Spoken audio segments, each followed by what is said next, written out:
Some people believe prayer must always look a certain way. They imagine that unless you are kneeling, standing, or speaking with strong emotion, your prayer somehow matters less. But when we look carefully at Scripture, we discover something deeply comforting. God is not limited by the position of your body. He looks at the posture of your heart. C.S. Lewis once wrote, "We must lay before Him what is in us, not what ought to be in us." That is a powerful picture of prayer. Real prayer is not pretending to be stronger, holier, or more awake than you are. Real prayer begins when you come to God honestly, and sometimes honesty happens at night.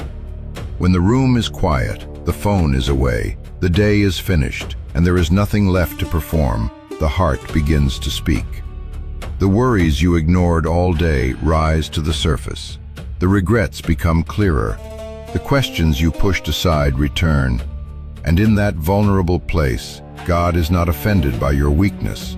He invites you to bring it to Him.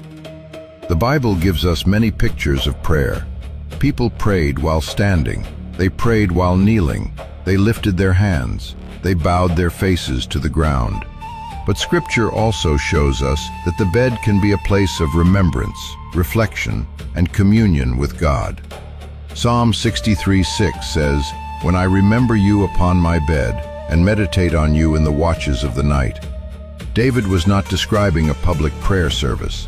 He was describing a private moment with God in the night. Psalm 4:4 also says, "Ponder in your own hearts on your beds, and be silent." So the question is not, can God hear me if I am lying down? The better question is, am I truly turning my heart toward Him? Because a proud person can kneel and still be far from God. A distracted person can stand and still not listen.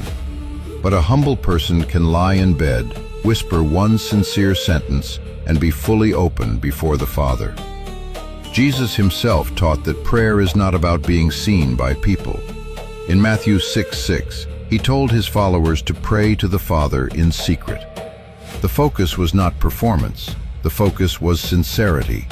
That means your quiet nighttime prayer may be more meaningful than you realize.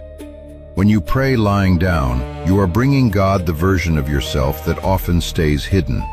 Not the version that knows all the right words. Not the version that looks composed in front of others.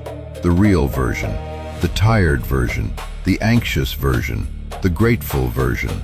The version that needs mercy before falling asleep. And God